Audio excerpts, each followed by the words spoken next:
Kate and Meg are frustrated with work and decide to take a trip to the beach in Florida.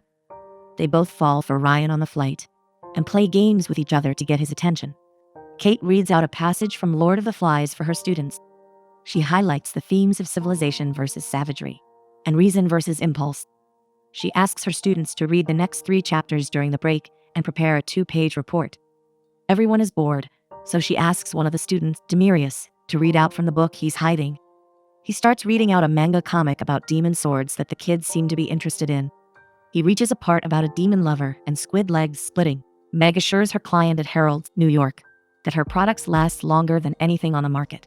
She demonstrates for her and claims it's from the Orient. Kate tries to find out the kind of comic Demirius is reading, while another student, Zach, thinks the squid's tentacles look like dicks. Kate stops them when her boss, Mr. Moss, spots them. Meg claims her product is from Asia, but the woman knows it's a North Korean product. She reminds Meg that the United States has an embargo with North Korea. Moss feels like he has seen it all with his students, except, of course, with an octopus. He feels they both share a great love for school, but she understands he's trying to fire her. He's worried about severance packages and claims she should quit herself in the school's interest. He feels she should do anything other than teaching, like cutting someone's hair. The executive at Harold's claims she only agreed to the meeting with Meg because Lucas vouched for her. She is sure they can't use these North Korean products at Harold's. Meg gets aggressive and claims she can take her business elsewhere. But her lip starts hurting from the product, and she has to run to get water. When she heads out of the place, even her car is towed. Kate comes home to find Meg dancing and drinking to celebrate. She assumes her meeting went well, but Meg informs her that she ruined it because of one North Korea sticker they forgot to take out. She has around 10,000 bottles left and nowhere to sell her product. Kate has also spent a lot on socks because Moss asked her to quit. They make fun of Moss for suggesting Kate should be a hairdresser when he's bald. The cab driver who slept with Meg and dropped her home asks for his clothes back. She thanks him for the lift and promises to give him a good review. She explains that while Kate buys socks, she sleeps with men to feel better. They start watching their favorite show, where a controversial woman comes back. Meg goes to get more wine, while Kate asks her to not miss the guy's abs. Meg doesn't understand why these women are playing hard to get. She would have slept with him instantly. Kate points out that it's all a strategy game. Kate feels she would do well in this setting, but Meg doesn't think she can be this aggressive. She feels the contestants will easily chew her out.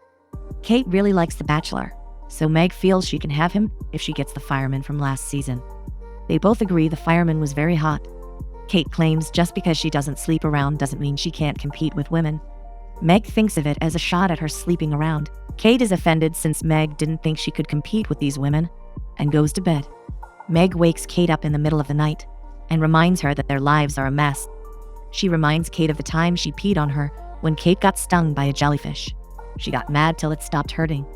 Meg knows Kate steps away whenever there's a problem and tries to self-medicate till a solution presents itself. She thinks that's not the right way, and they should probably be on a beach sipping drinks. Kate wants to discuss this in the morning, but Meg starts packing. She has already used Kate's Sky Miles, so they can fly out to Fort Lauderdale in Florida. Their flight leaves in 3 hours, and Kate is worried they will miss it. They rush to the airport and Kate keeps panicking as they get their bags. The line is huge, so Meg decides to flirt with an airline employee. She asks if they can check in with him because they're about to miss their flight. She claims she might be an elite club member and deliberately starts taking her lingerie out of her suitcase to show him.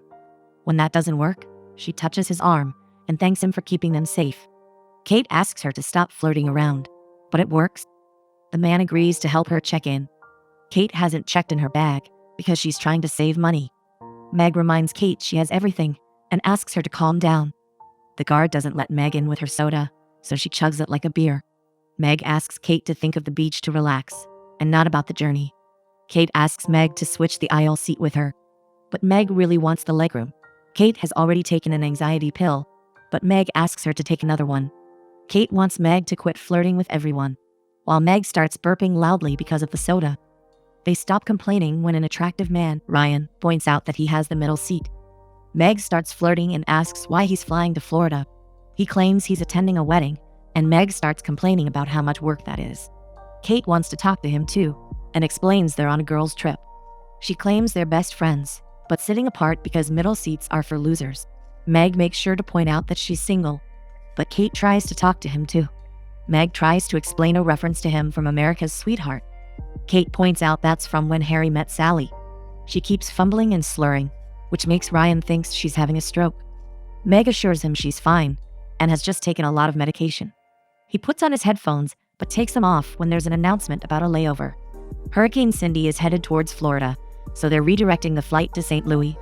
Ryan claims the hurricane has been on the news all week, but Meg doesn't know about it. The flight attendant asks Meg to put her seat up and do it for Kate too. They are provided accommodation at the Sheraton, but Meg is frustrated because the airline lost her bag. Kate still has hers because she didn't check in her bag. Anuj apologizes for their tight schedule because of an annual jewelry convention. He has put them in a junior suite and asks them to enjoy the local spots. Meg and Kate run into Ryan, who is staying at the same hotel. He's off to the gym and doesn't care much about missing the bachelor's party. He feels the boys will manage one day without him. He asks Meg and Kate for drinks that night. They get nervous, but agree to meet him later. They like their suite, and Meg feels like one of them can get a chance to hook up with Ryan that night. Kate thinks he will choose Meg because she feels she's not good enough. Meg reminds Kate that she's gorgeous and should stop underestimating herself. Meg asks to borrow a dress for their date that night because she doesn't have her bag. Kate has only packed one and refuses to give that to her.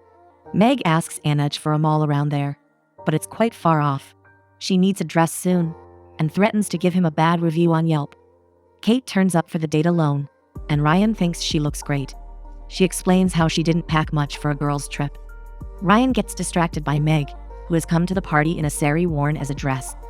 Meg explains that Anuj from the front desk made his mom loan it to her, since she threatened him. Some men approach them and assume they have come for Jewel Con.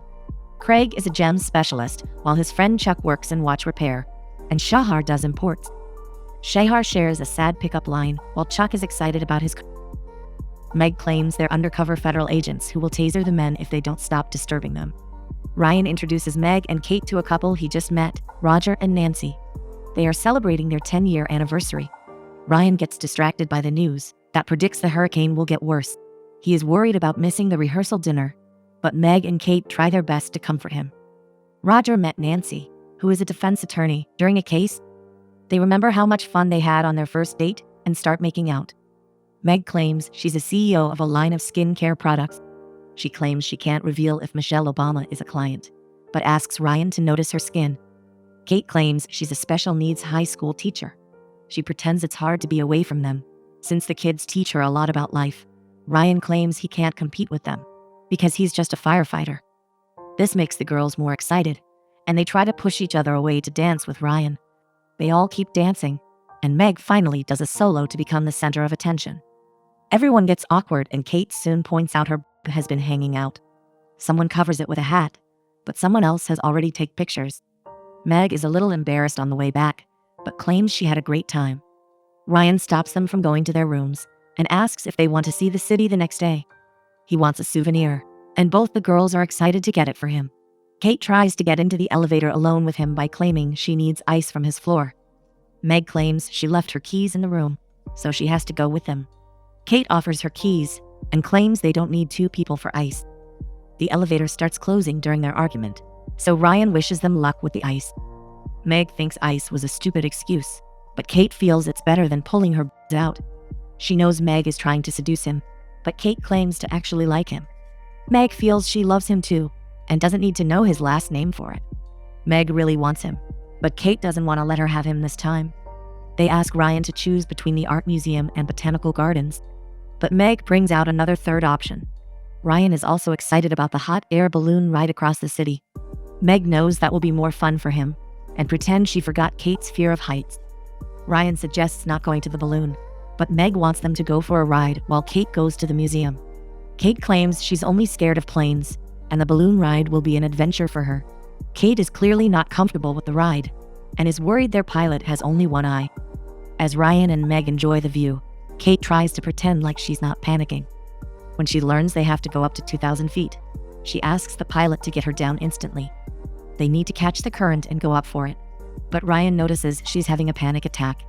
He helps her breathe, and she starts crying because she didn't want to disappoint him.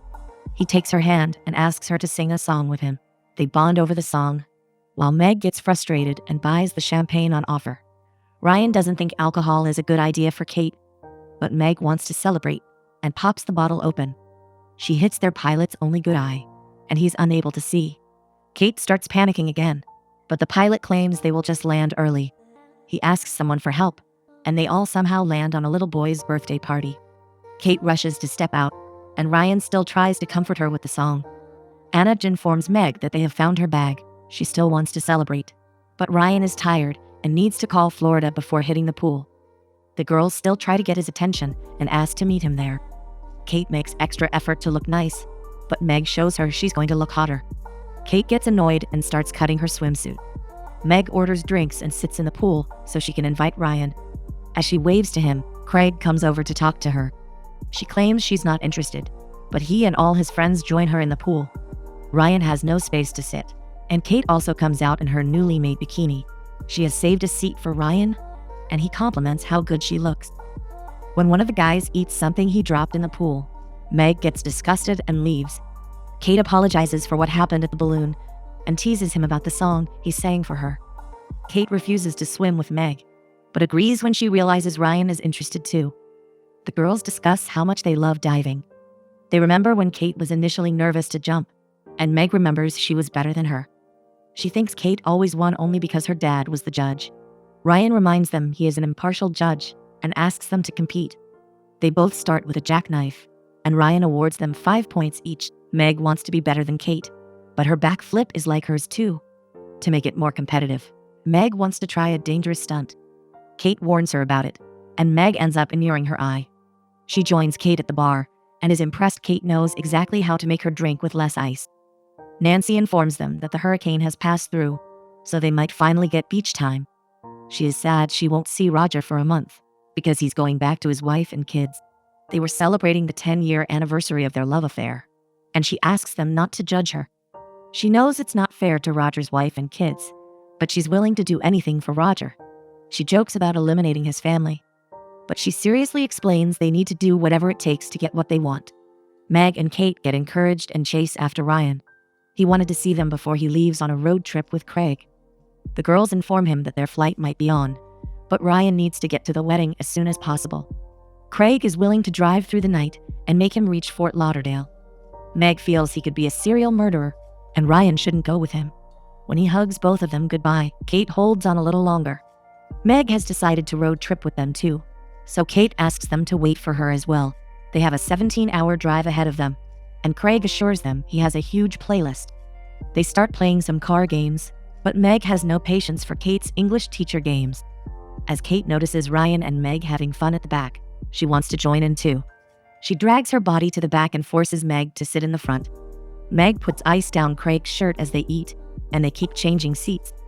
When Craig farts, they all open the windows. They try to enjoy their time and the view as much as possible.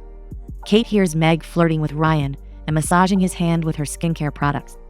Kate sends a message to herself and claims she got a text from Meg's mom. She shows Ryan and Craig an embarrassing photo of Meg from high school. Meg is wearing a protective helmet in the photo due to a rare condition. Meg claims it was just because of migraines, but Kate remembers all the kids her. She had to wear it for 6 months, and they all discuss how mean kids can be. But Kate starts mentioning all the names they called her, like Scrotum Head or Captain Retard. Meg is disappointed Kate is doing this, but Kate claims she did her best to be there for Meg. Ryan thinks she's a great friend, and Kate also claims Meg's struggles inspired her to teach special needs kids. Kate runs to the bathroom at their next stop and takes the keys from a homeless guy. She is disgusted by how dirty it is and tries to pee with the help of some tissues. She manages it somehow, but Meg locks her in and claims it's revenge for Scrotum Head. Kate freaks out about how unsanitary the place is. Meg informs Ryan that Kate is suffering from diarrhea, and it might take a while for her in the bathroom. She holds Ryan's arm and claims she feels like she has known him forever. Kate covers herself with tissues and tries to get out of the window. As she climbs on the pot, she ends up sinking her whole leg into it when she falls. Ryan seems a little worried about reaching the wedding on time and picks a call from his friend. Craig is fascinated by how everyone wants a piece of Ryan. Craig asks for Kate too, since Ryan has to arrive on time for the wedding. Meg is more worried about making plans with Ryan and suggests she can be his date for the wedding. Ryan gets distracted when they hear Kate falling out of the window. She shouts about someone locking her in the bathroom. Meg claims it must be the homeless man. Craig is also worried about how Kate looks, and she asks everyone to leave her alone while she washes herself in anger. Kate sits at the back with Ryan after freshening up. She pretends her neck is painful from the fall. When Ryan starts massaging her, she makes sure to moan loudly. Meg gets irritated and puts a lot of anxiety pills in the bottle. She offers Kate a drink, but she and Ryan refuse it. Craig takes the bottle and chugs it, and no one understands why Meg is so worried. Craig assures her he's used to driving 6 to 7 days a month. He asks them all to get some rest, but Meg is still worried. She eventually falls asleep with everyone, including Craig. They only wake up when Craig hits a sign and the headlamps are destroyed. Kate notices the pills in the bottle and feels disappointed in Meg. Ryan is still in a hurry to get to the wedding and asks a man at a hotel for a garage in town. No one is open that late, and they can't even rent a car before the morning. Ryan books 2 rooms for the night, but Kate claims she wants another separate one. They plan to hit the road first thing in the morning, but Ryan wants to get Craig into bed first. Meg claims Kate can have Ryan, but Kate doesn't want him anymore. She explains that she just didn't want Meg to have him. Meg is drinking at the bar when Craig finds her. He claims Ryan is on the phone, so he doesn't want to disturb him. He wants to drink some alcohol to get rid of the buzz. He tries to sit somewhere else, but Meg claims he can join her. He calls himself handsome in the mirror and is glad he could make her smile. Ryan finds Kate near the vending machine and asks about Meg.